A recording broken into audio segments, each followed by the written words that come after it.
राहुल गांधी एक राजकुमार है। तो मैंने उस टॉक में बोला था कि यार राहुल गांधी को राजकुमार क्यों बुला रहे आप, वो एक गधा है। Rahul Gandhi is a donkey.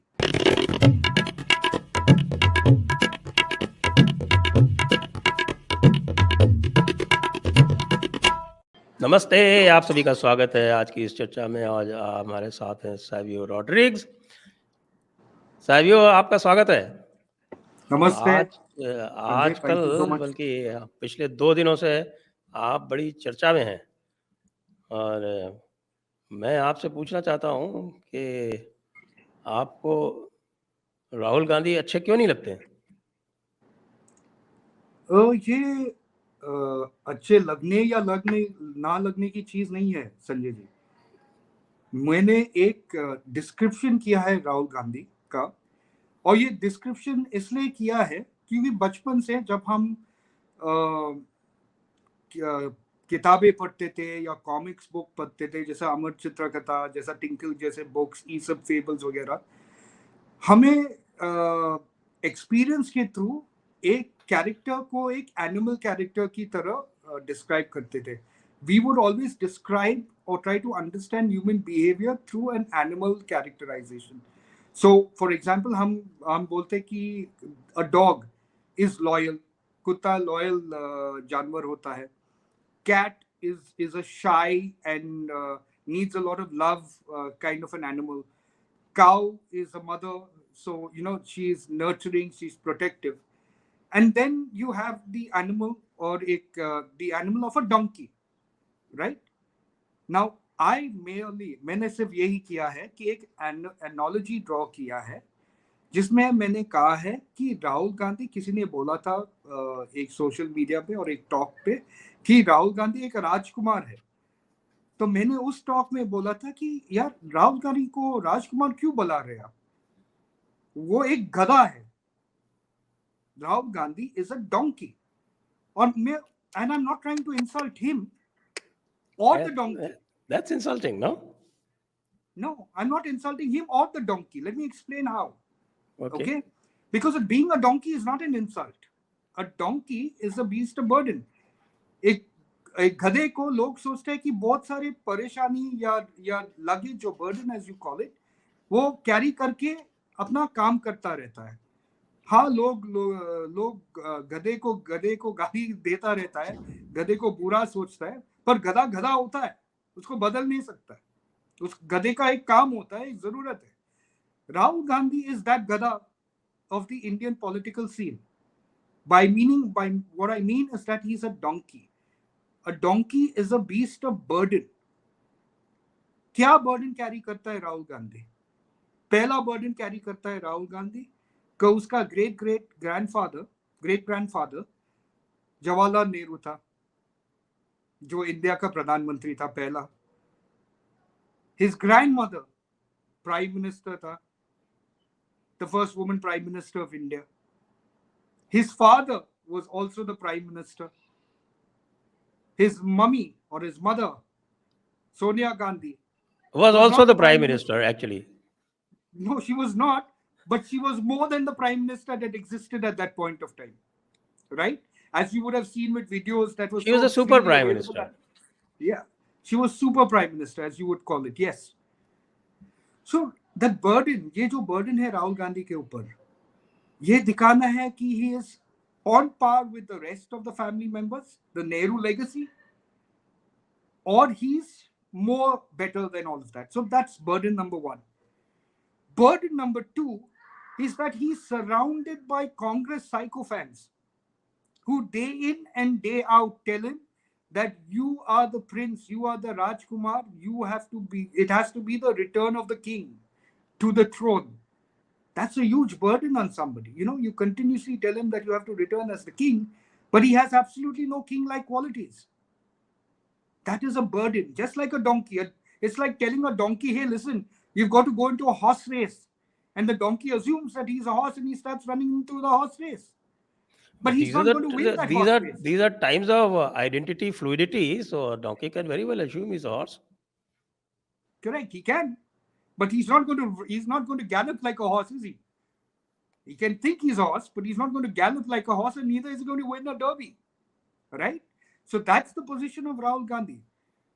The third important burden that is on Rahul Gandhi is now he signed the MOU with China in 2008 in August, right? After that, China got massive benefit to their medium and small scale industries, which is why you saw an influx of Chinese products into India, and you saw the death of the MSME industry को खलास किया था. अभी वापस उठ रहा है MSME India का आत्मनिर्भर होकर. 10 साल तो पीछे जा चुके हैं हम. वो क्यों हुआ था? क्योंकि वो MOU के वजह से जो MOU जो इन लोगों ने साइन किया है उसके बाद बेनिफिट चाइनीज कंपनीज को ही गया था in the medium and small scale industries.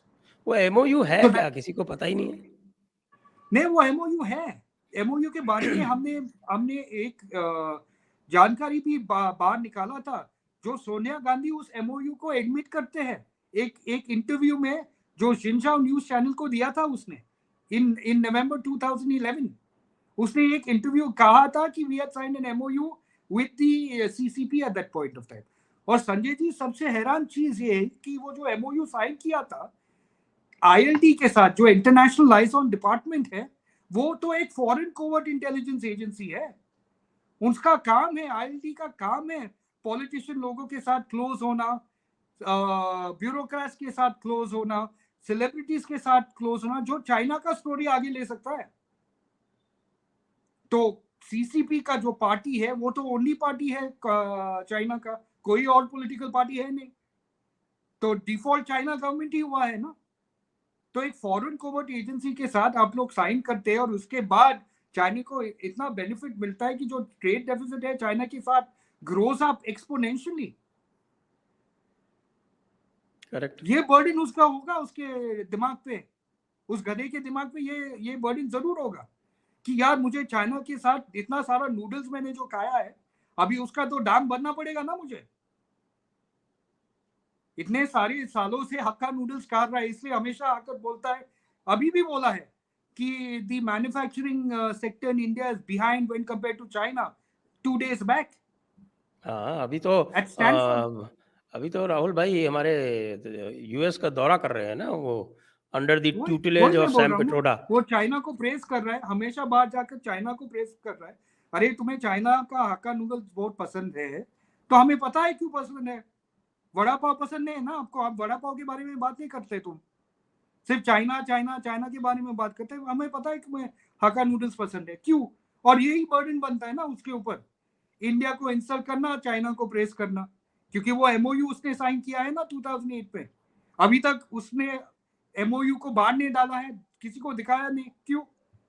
क्या है उसमें? क्यों डर रहे हो राहुल गांधी ये MOU दिखाने के लिए? अगर कुछ है नहीं उसमें तो क्यों डरना, राइट? चौथा बर्डन राहुल गांधी का कि जो जॉर्ज सॉरेस इंडिया के बारे में बोल रहा है उसका एको राहुल गांधी बोल रहा है. एग्जैक्ट एको. अब शब्द भी देखो, मीनिंग्स भी देखो, वही है जो अभी US में प्रोग्राम हुआ था. वो वहां पे जॉर्ज सॉरेस का एक बंदा भी था वहां पे हडसन इंस्टीट्यूट में. जॉर्ज सॉरेस जो भी बोल रहा है मुसलमान के बारे में कि India is committing atrocities against the Muslims and the Christians, Rahul Gandhi saying the same thing. Rahul Gandhi जाके बोलता है कि मुस्लिम लीग सेक्युलर है. अरे यार, अगर आप मुसलमान का मुस्लिम नेम डालेंगे एक पॉलिटिकल पार्टी में, और सेक्युलर कैसा हो सकता है? क्योंकि secularism is acceptance of no religion in matters of governance, it's not acceptance of all religion. गलती करता है राहुल गांधी कब वो उसका मीनिंग्स पता नहीं है. और ज्यादा से ज्यादा लोग जो है इंडिया में सेक्युलरिज्म का मीनिंग वो जानता ही नहीं है. लोग सोचते हैं कि सेक्युलरिज्म है कि हम सब रिलीजन्स को एक्सेप्ट करते हैं. नहीं, सेक्युलरिज्म का क्लियर क्लिनिकल डेफिनेशन ये है कि हम किसी रिलीजन को गवर्नेंस के थ्रू देखना नहीं चाहिए. एक सिटीजन को एक सिटीजन की तरह देखना है. Secularism is the acceptance of no religion in matters of governance. You have to look at a citizen as a citizen and decide on it and create policies around a citizen, not around the appeasement of religion. और हमें मालूम है कि Congress government सालों साल सिर्फ minority appeasement करते रहते हैं। अभी भी थोड़ा बहुत बीजेपी भी माइनॉरिटी अपीसमेंट करना चालू किया है। एक 20 करोड़ प्लस पॉपुलेशन को हम माइनॉरिटी कैसे बोल सकते हैं? मुसलमान को अपने ही आदमी है, देश के ही आदमी है, लेकिन माइनॉरिटी कैसे बन गया? अभी 20 करोड़ पॉपुलेशन माइनॉरिटी कैसा हो गया? तो उसी तरीके से the dual definition of minority in India so skewed, क्योंकि जो हिंदू जब माइनॉरिटी होता है जैसे नॉर्थ ईस्ट में, जब उनको ट्रबल होता है तब वो माइनॉरिटी नहीं होता है, वो मेजॉरिटी होता है, क्योंकि हिंदू मेजॉरिटी है देश में, पर उस स्टेट में माइनॉरिटी है ना। नेशनल मेजॉरिटी और स्टेट मेजॉरिटी वाला जो चल रहा है 1909 से, तब से ये प्रॉब्लम है। That is the time the British started this concept of national majority. Correct. और वही मैं बोल रहा हूँ कि आजकल एक 20 करोड़ पॉपुलेशन जो मुसलमान का पॉपुलेशन है, वो माइनॉरिटी कैसा हो सकता है इंडिया में? At best it's the second majority, no? Yes, it's a second majority. UN ने बोला है कि majority means it has to be maximum, not more than 5%. That is the maximum. Correct. Ideally, अगर numbers का देखा जाए तो कोई 2% या 3% से नीचे हो कहीं पर, वो minority होगा, और वो state wise होना चाहिए। उसका रीजन है क्योंकि आप उसको बेनिफिट देते हो, तो हर स्टेट का कंसोलिडेटेड फंड जो है, according to constitution, there is a consolidated fund of state and there is a consolidated fund of India. तो जो कंसोलिडेटेड फंड ऑफ इंडिया से जिसको बेनिफिट देना है, वो आप नेशनल मेजॉरिटी या नेशनल माइनॉरिटी कर सकते हैं, लेकिन जो स्टेट कंसोलिडेटेड फंड से बेनिफिट देना है, उसमें तो स्टेट मेजॉरिटी स्टेट माइनॉरिटी ही होगा। करेक्ट, होना चाहिए। I agree with you. Rahul Gandhi's fifth important burden, and this is a very interesting burden. You see, जब वो अमेठी में था, ओके, और इलेक्शन लड़ रहा था, इतने सालों से वो अपना राज कर रहा था वहां पे, और स्मृति ईरानी आए थे, पहले लोकसभा इलेक्शन में चुनाव लड़ी थी और फिर हारा, दूसरे इलेक्शन में आई थी, चुनाव लड़ने की she announced that she's going to contest the election. And then what did Rahul Gandhi do? He ran away. You see, the burden of competing in an election and in a constituency that he nurtured for so long shows the hallmark of his leadership, that he ran away to Wayanad. Now his burden again is, अरे यार BJP Wayanad में क्या करने वाला है, किसी और candidate को वहां पे नहीं डालना है, डालेंगे या स्मृति ईरानी को वायनाड भेजेंगे फिर से उसके साथ कॉन्टेस्ट करने के लिए। तो ये बर्डन होता है ना किसी लोगों के दिमाग पे। और राहुल गांधी तो like I said, sycophancy tells him that he is the Rajkumar, पर राजकुमार नहीं है, गधा है। और एग्जांपल्स देता हूँ। उसका सिक्स्थ बर्डन कि वो क्रिश्चियन क्लोजनेस दिखाना चाहता है, तो भारत जोड़ो यात्रा में वो पास्टर जॉर्ज पुन्या के साथ बातचीत कर रहा था, फोटोग्राफ्स ले रहा था। और ये पास्टर जॉर्ज पुन्या कौन है? पास्टर जॉर्ज पुन्या एक दूसरा इंसान है जो अभी कब मैंने डिस्क्रिप्शन नहीं लिया है एनिमल के थ्रू, पर जॉर्ज पुन्या जैसा बंदा बोलता है कि I wear shoes because the impurities of Bharat Mata should not contaminate अस। अगर भारत माता से इतना घिन है तो भारत के अंदर कर क्या रहे हो तुम, जॉर्ज पुन्या? अगर भारत माता पे अपने पैर में डालना चाहते हो तो प्रीचिंग क्यों कर रहा है भारत माता, भारत देश? What's his denomination, George Punaya? He is a pastor, but he's from either the Pentecostals or the believers. But he's a pastor and he's a religious leader. This is a religious leader in the south of India who says, I wear shoes on my legs because I don't want to be contaminated by the impurities of Bharat Mata. Pastor George Punya, this country does not require you. We don't need this kind of preaching because that's not the preaching that Jesus had. Bharat Mata is very much pure. The impurities lie in people like you and gadas like Rahul Gandhi who go and click pictures with you. Right? Now, and you look at all these points, the biggest deliberation or the biggest burden on Rahul Gandhi's head, besides the Nehru legacy, besides the 6 points that I put across to you, is the fact that a chai wala is the prime minister. That is Oh, the that biggest really burden. hurts. That really hurts, doesn't it? The chai wala is the prime minister. क्योंकि राहुल गांधी, प्रियंका गांधी और ये कांग्रेस के और वो जो Lutyens Delhi के जो aristocratic politicians political families जो है, जो बाकी सब राज्य में भी है, वो हमेशा सोचते थे कि ये डोमिनियन अपना किंगडम है, ये अपना राज करने का हक है, हमें सिर्फ मिलना चाहिए, बाकी सब नीचे होना चाहिए क्योंकि हम राजा। इसलिए लोग राहुल गांधी को राजकुमार बुलाते हैं। गधे में भी राजकुमार होते हैं, maybe. I'm sure there are in the donkey circuits also you have prince and princesses and kings and queens, but the fact is that they still remain to be donkeys. And the biggest problem is that they hate Narendra Modi because he's a chaiwala. He's come from that ground to rise up to become the Prime Minister of India. It was a territory, a domain, and a chair that was to be rightfully theirs without working an inch for it, only because of legacy. And that is a huge burden on Rahul Gandhi, क्योंकि हर दिन उसको ये दिख रहा है, अरे यार ये चाय वाला मुझे बोल ये देश चला रहा है, ये चाय वाला देश चला रहा है।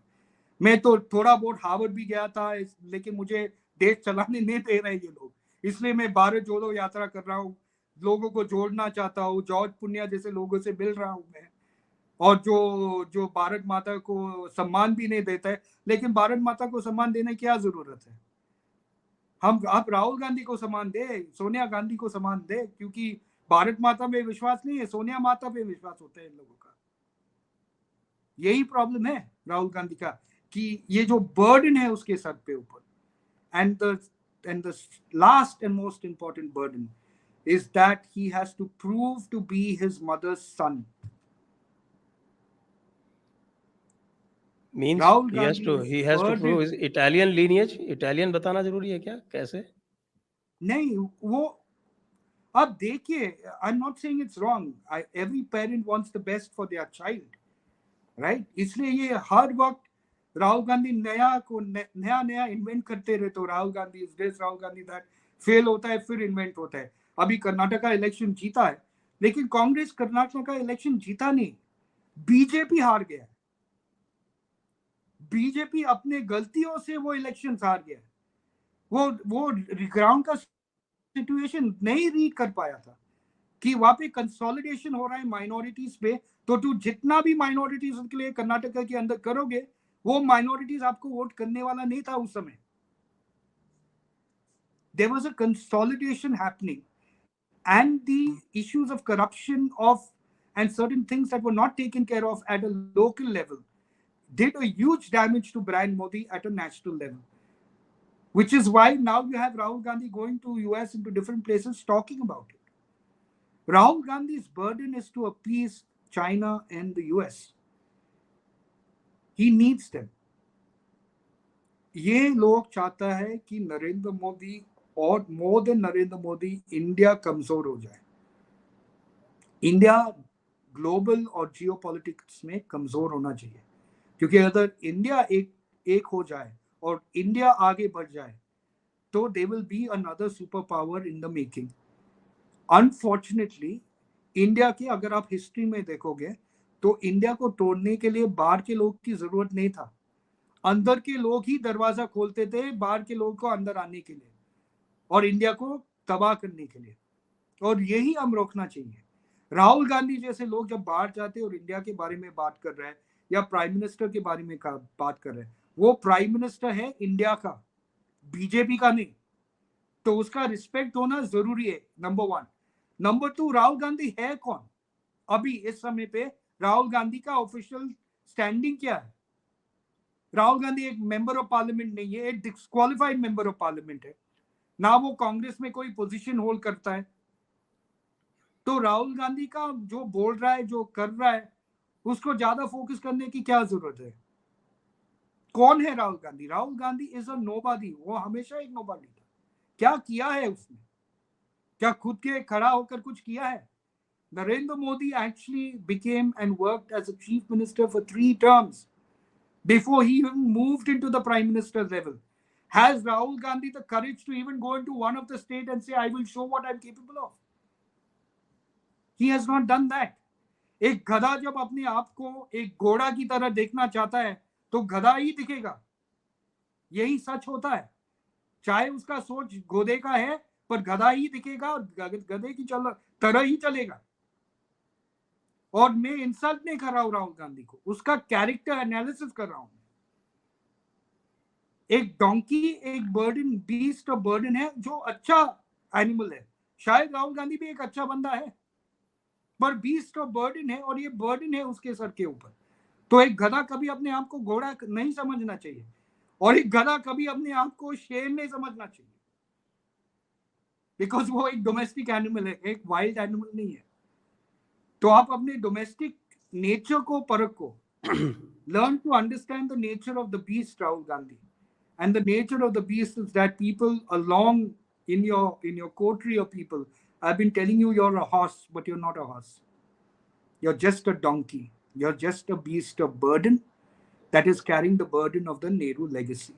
You're carrying the burden that you aspire to be the prime minister, which I believe this country will never allow you to be, because I don't think this country is full of donkeys. There are very intelligent people in this country, and they will ensure that while we respect a donkey, the nature of the donkey must be to do the nature of what the duty of what a donkey's job is, not to be the lion or the horse in this case. ये बताइए कि इसी context में जो आप बात कर रहे हैं, इसी कॉन्टेक्स्ट में इस समय राहुल गांधी जो है वो अमेरिका का भ्रमण कर रहे हैं, अमेरिका घूम रहे हैं और वहाँ पर उनकी तरह तरह की रोज़ एक नई एक वार्ता होती है, कोई लेक्चर होता है. तो वहाँ जो बातें वो बोल रहे हैं उसका how do you make sense of it? एक पैटर्न है संजय जी, उसका बोलने का एक पैटर्न है. वो एक इमेज इंडिया के बारे में क्रिएट करना चाहता है. वो इमेज फोकस कर रहा है मोदी और ये गवर्नमेंट के ऊपर, लेकिन अंत में वो इंडिया के ही इमेज पे आता है कि क्या माइनॉरिटीज इंडिया में सेफ है. जैसे वो बोल रहा था कि मुसलमान सेफ नहीं है. मुझे प्लीज बताओ बीजेपी के गवर्नमेंट में मुसलमान के खिलाफ या क्रिश्चियंस के खिलाफ क्या पॉलिसी निकाला है, वो बताओ मुझे.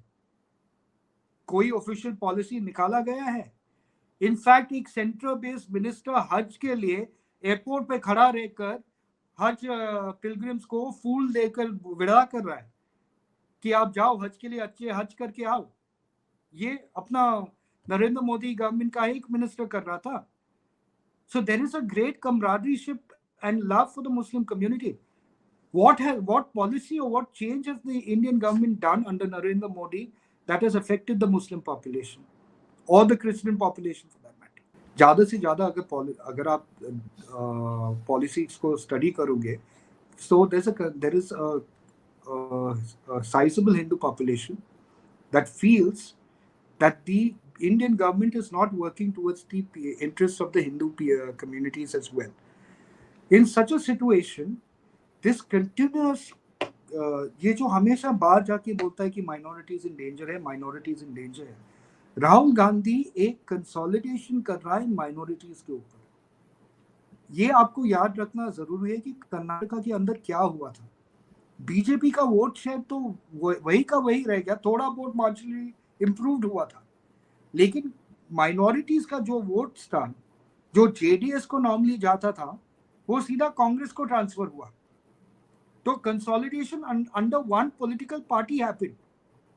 If you had to understand it more clearly, the minorities actually went out. I'll give you Jesuit के फादर सेड्रिक प्रकाश, जो हमेशा बीजेपी और प्राइम मिनिस्टर मोदी के खिलाफ बोलता रहता है, उसने खुद कहा था कि जेसुइट्स ने एक प्लान्ड मैनर पे ये इलेक्शन जीतने की कोशिश किया था. वो लोगों के पास जाकर उनको सिर्फ ये सिखाया था कि आपको अपना वोट को एक्सरसाइज करना है. वोट एक्सरसाइज करो, पर जब आप वोटिंग कर रहे हो तो vote BJP out. And it was a very good strategy Sanjay ji. ज्यादा से ज्यादा माइनॉरिटी क्रिश्चियन लोग वोटिंग करने के लिए ज्यादा आता नहीं है अदर स्टेट्स जहाँ पे माइनॉरिटीज होते हैं. जैसे गोवा के अंदर बहुत सारे लोग बाहर आते हैं, but in the other states very few of them. Okay, I mean a large number do come, but not as much as expected. But this time a large number of the Christians came out to vote and vote against the BJP. The Muslims voted en masse against the BJP. That they So, always do. Actually, I will tell you, we do analysis, election analysis. So we did the election analysis, and we found that the BJP lost more because their own voters were not enthusiastic in the places where they were very strong. They correct. lost something like in the Bombay Karnataka region, they had 30 seats out of 50, and this time they got only 11. And in the Correct. central Karnataka region, where they had 21 out of 25, they got only 5. So they lost in their Correct. stronghold. So this bogey about this vote shifting is applicable more through the old Mysore area, where BJP wasn't a force anyway. So I have a difference of opinion with you on this, but this is No, true I. that this But appeal was made and to consolidate the minority vote, and it worked to the extent that earlier, if you look at the different analyses, the post poll analyses that have come, so the average, what they say, that the average vote increase for Muslims in favor of Congress was about 8%. And this 8%, if you multiply it with the 13% population, it works out to about 1.04% increase for Congress. Whereas Congress got 4.88% votes more. So the correct. rest of the 3.84% has come from these areas, from Hindus, mainly Lingayats, who voted Correct. 70% for BJP I last agree. time, and this time they voted only 55%. I completely agree with you there. In fact, that's the third point I was coming to. One was corruption. The second was the consolidation of the minority vote.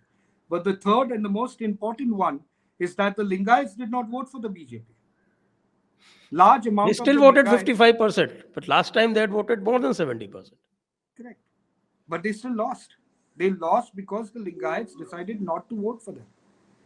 While 55% would have voted for them, 45% did not. Right? And that, in fact, impacted the entire thing. And that's what's going to happen if it's not corrected in 2024 as well. There is a growing discontentment in some of the people within the Hindu community itself.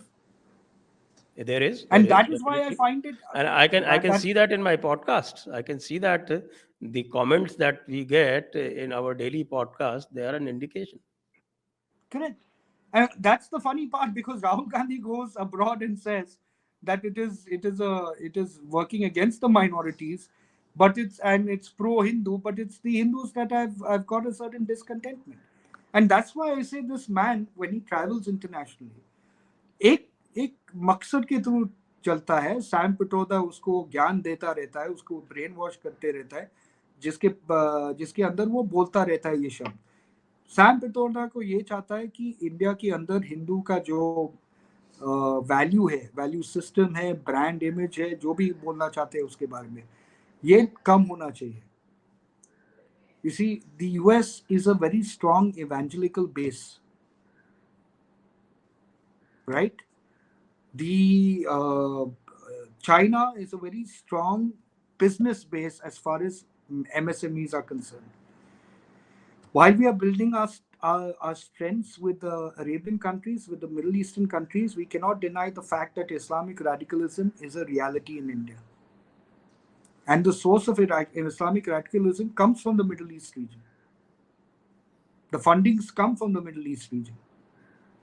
The fact that they want a Ghazawe in India is a reality. The spurn of Islamic radicalism in India is a reality. People objecting to the Kerala story is a planned reality that is happening. Right? So there are different enemies of India playing different games because India is a large market. At the end of the day, the market of India is what drives everybody to want to come in because at the end you control the economics. of the country.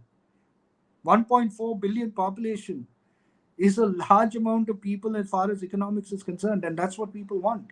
So they want a weak Indian government. They want an Indian government that plies to international demands and is happy toeing the line of the international players. Therefore, for us, it is important, and that's what Rahul Gandhi is doing.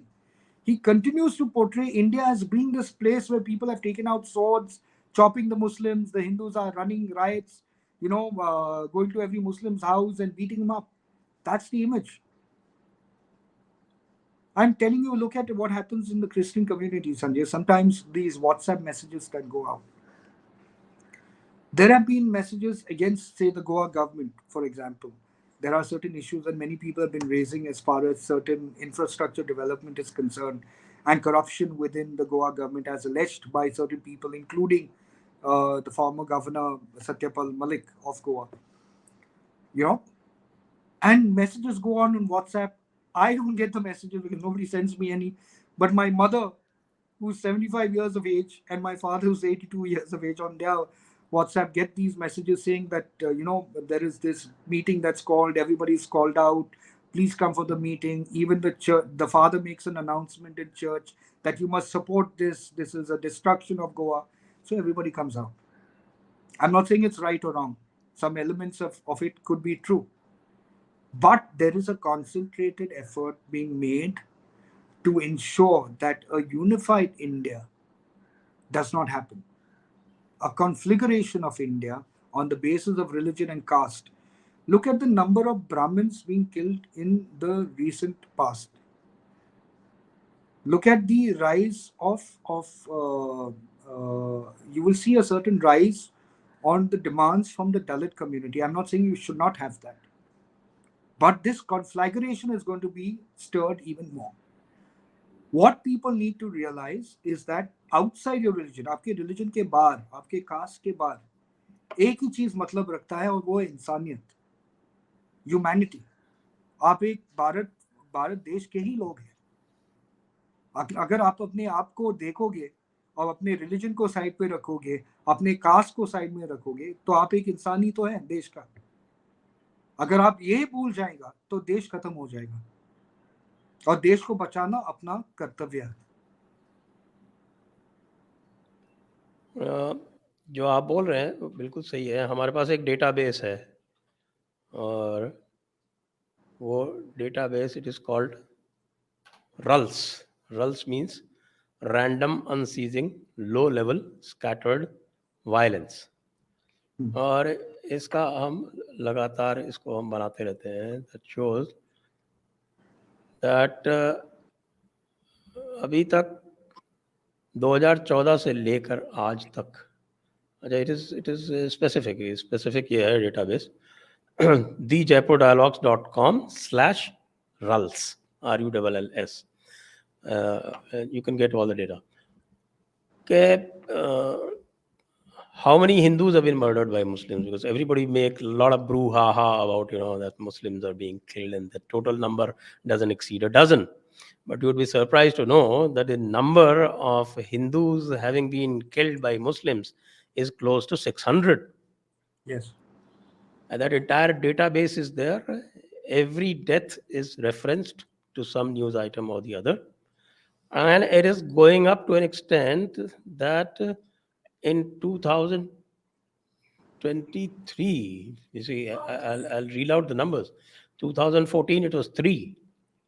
Then 2015, it was 5. 2016, it was 10. 2017, 36. 2018, 23. 2019, 21. And then suddenly there's a spurt. Okay, 68 in 20, 65 in 21, 118 in 22, and in 5 months, 297 in 23. Figure it out. Yep.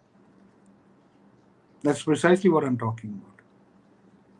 So whatever you're saying is completely backed up by data. You could use this database.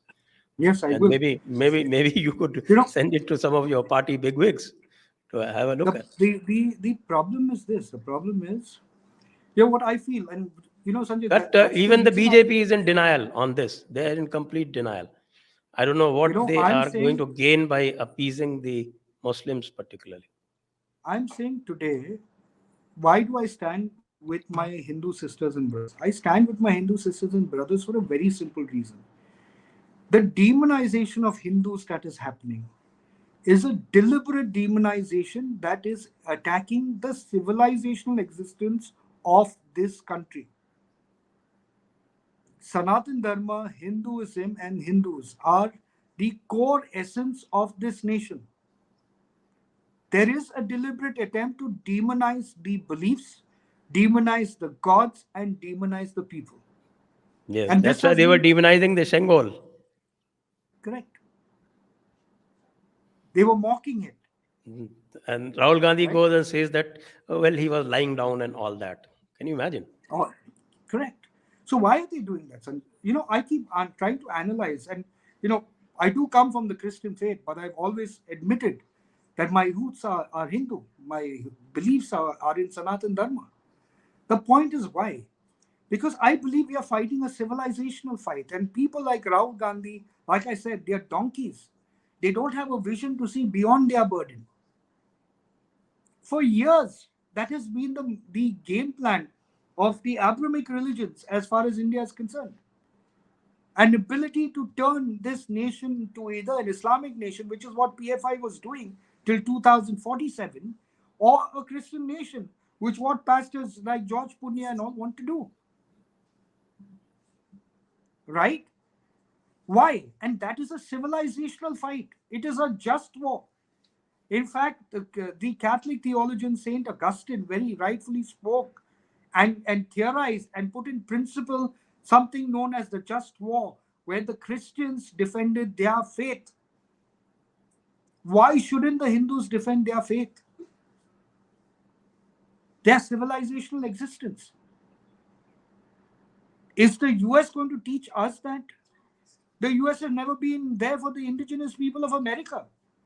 They destroyed the American Indians, the native Indians, and they are going to teach us how to protect Muslims and Christians while we allow for the degradation of Hindus. And that is the fight. And Rahul Gandhi is stoking a communal tension to gain brownie points based on religion, based on religious, what you call consolidation, because he knows the Hindus will not vote en masse. That is their Well, belief, they did vote en masse in 2014 and 2019. but they're not going to do it now, and they've understood it. They are not going to do it now. It's because of the BJP. Because the BJP is not owning it up. They are not owning that they were elected by the Hindus. If the BJP owns I it up, I believe I believe that sometimes, Sanjay, in all fairness, I think when you're in a position of power, okay, and you are at a global stage and you are trying to create a global recognition for the government or for yourself, you will play to the needs that are important to keep balances all over and may not be the right one. So, should the BJP work towards building bridges with the Hindu community? The answer is yes. It needs to strengthen the bridges with the Hindu community, because that is the community that is the most disappointed at this point of time. There are considerable within you're right. Hindu You're right. community that are disappointed. I'll give you an example. I'll take a constituency in Goa, and I won't name that constituency because I'll go by data, because I don't want to question the people there. But if you map it, the government, central government scheme and state government scheme, 65% of those were taken by the minority community. Okay? But the minority community never votes for the BJP in that constituency. Right? So I asked a a few of the minorities, you have taken this benefit. Why have you not voted for the BJP? Because the BJP government has brought this benefit, right? Will you vote for them? They say no. I said, why? It says, because it's my right to get this benefit. I'm paying the tax. Therefore, it's my right to take the benefit. The government has brought the benefit. If the others have not taken it, it's not my problem. Right?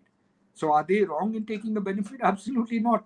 When a benefit has been made, somebody who claims to be a tax-paying citizen will take the benefit. Yeah, right? Fair logic, I guess. But then I'm just advancing your point, the point that you made about the international stage. Ultimately, nobody is going to come and give you any international importance if you lose in your own backyard. So you have to protect your My backyard personal belief, first. Sanjay, I agree. My personal belief, Sanjay, is that the US and certain members of the international media have been for many months since 2014 taken an aggressive stand on issues of minority concerns in India in order to pressurize the Indian government not to get too close to the Hindu community. You know, so what happens is, like, let's say today Rana Ayub has been going abroad, making a lot of statements. Other leaders and other newspapers have been making a lot of negative statements. Has there been a counteractive from the Indian government or the BJP to have these people go out, similar to them, to go out and take on these questions and talk about it in the international space? Why are we always reactionary? Why are we not proactive? India is not a bad place for any minority. But have we sent out that message? Have we spread out that message? We only react when a Richard Dawkins puts out a tweet. We will react. We will react when a Rana Ayub puts out a tweet. We will react when a Washington Post or New York Times writes an article. Why are we not writing articles about them? Correct. Okay, absolutely. We should be giving them ratings instead of some two-penny organization giving us ratings. Why are we worried about the ratings? I mean, today I could care less if a foreign organization does a research and says Modi is the top political leader. I don't care. Why? Because I know that Modi is a good leader right now at this point of time. I don't need a validation from a US-based or a foreign-based organization. Right? हमें ये validation की क्या जरूरत है? ये जो लोग जाकर लेकर जाता है बात, इंडिया के बारे में बोलता है यूनेस्को में, यूनेस्को हॉल के अंदर, या वॉशिंगटन पोस्ट में लिखता है, या न्यूयॉर्क टाइम्स में लिखता है, क्या बीजेपी के कोई बंदे नहीं है जो लिख सकते हैं? क्या इंडियन गवर्नमेंट का बंदे नहीं है जो न्यूयॉर्क टाइम्स और वगैरह में लिख सकते हैं? क्या हम अपने खुद का एक न्यूज़पेपर बाहर नहीं डाल सकते हैं जो सच्चाई बताए कि इंडिया के अंदर क्या हो रहा है? इंडिया में कहाँ पे मुसलमानों की हत्या हो रही है?